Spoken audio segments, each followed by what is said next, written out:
সহবাসের পরে মেয়েদের জন্য ফরজ গোসল না করে ঘরের কাজকাম রান্না বাড়া ইত্যাদি করা, বাচ্চাকে দুধ খাওয়ানো, এগুলো জায়েজ আছে নাকি না জায়েজ? গোসল ফরজ হওয়া অবস্থায় গোসল না করার আগ পর্যন্ত কয়েকটা কাজ করা নিষেধ। 1, নামাজ পড়া নিষেধ। 2, তওয়াফ করা নিষেধ।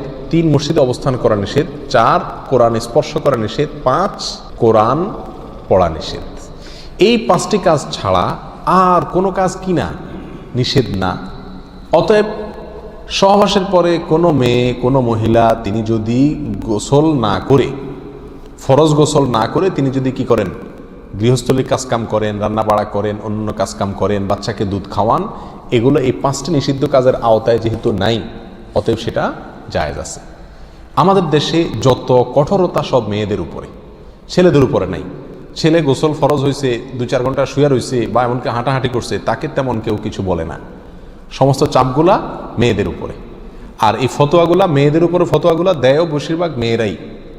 কথার কথা, ননদ আছে, শাশুড়ি আছে বা অন্য কেউ আছে বা জাল আছে, তো তারা খোঁচাইতে শুরু করে যে গোসল না করে বাচ্চাকে দুধ খাওয়াচ্ছে। কোনো বাচ্চা কাঁদতে কাঁদতে মরে যায় কিন্তু দুধ খাওয়ায় না, কেন? কারণ গোসল করে নাই। তো এগুলো না জানার কারণে হয়েছে। ফরজ গোসল না করে 5টি কাজ করা নিষেধ, এর বাইরে আর কোনো কাজ নিষিদ্ধ না। অতএব এমনকি আপনি রোজাও রাখতে পারেন, কি ফরজ গোসল না করে রাখতে পারেন বলতে সাহরি খেতে পারেন, সাহরি খেয়ে রোজা শুরু করতে পারেন। তাহলে আপনি বাচ্চাকে দুধ খাওয়াতে পারবেন না, কে বলেছে? বাসায় কাজ করতে পারবেন না, কে বলেছে?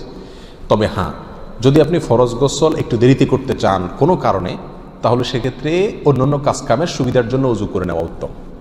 সহিহ মুসলিমের এক হাদিসে আসছে, নবী আলাইহিস সালাম গোসল ফরজ হলে ওই অবস্থায় যদি কেউ ঘুমাইতে চায়, শুয়ে থাকতে চায় অথবা অন্য কোনো কাজ করতে চায়, তাহলে তাকে ওযু করে নেওয়ার পরামর্শ দিয়েছেন।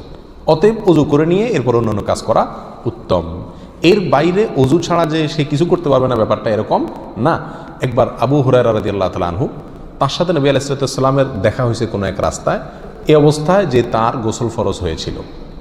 তো আবু হুরায়রা রাদিয়াল্লাহু তাআলা রাসূলুল্লাহ সাল্লাল্লাহু আলাইহি ওয়াসাল্লামকে দেখে এড়াইয়া চলে গেছেন, একরকম পালায়া চলে যাওয়ার মতো, যায় তাড়াতাড়ি করে গোসল টোসল করে তারপরে আসলেন।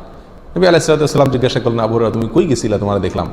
বলে, ইয়া রাসূলুল্লাহ, আমার গোসল ফরজ হয়েছিল, তো আমি আপনার সঙ্গে বসবো, সময় দেব, ফরজ গোসল অবস্থায় আমার কাছে জিনিসটা অপছন্দ লাগলো, নাপাক অবস্থায় এভাবে থাক আপনার সাথে সাক্ষাৎ করব। তখন নবী আলাইহিস সালাম বলেছেন, সুবহানাল্লাহ, মোমেন আবার নাপাক হয় নাকি? অর্থাৎ এটা তো একেবারে তোমার পুরো বডি নাপাক হয়ে গেছে, টাচ করলে আমি নাপাক হয়ে যাবে, ব্যাপারটা তো এরকম না। তুমি এটাকে এত কঠিনভাবে নিয়েছো কেন? তাহলে এই সব হাদিসগুলোকে সামনে রাখলে মোটামুটি পরিষ্কার হয়ে যায়। আমাদের আয়েশা রাদিয়াল্লাহু তাআলা আনহা থেকে এক হাদিসে আসছে, তাকে জিজ্ঞাসা করা হয়েছিল যে নবী আলাইহিস সালাম গোসল ফরজ হলে তিনি ঘুমোতেন কিনা? তিনি বলেছেন হ্যাঁ, ঘুমাতেন। কোনো কোনো বর্ণনা আসছে উযু করা ছাড়াও ঘুমাতেন। তাহলে বোঝা গেল উযু করে নিয়ে ঘুমানো, উযু করে নিয়ে কাজকাম করা উত্তম। কিন্তু আপনি যদি নাও করেন তাতে কি হবে না, কোনো গুনাহ এতে হবে না।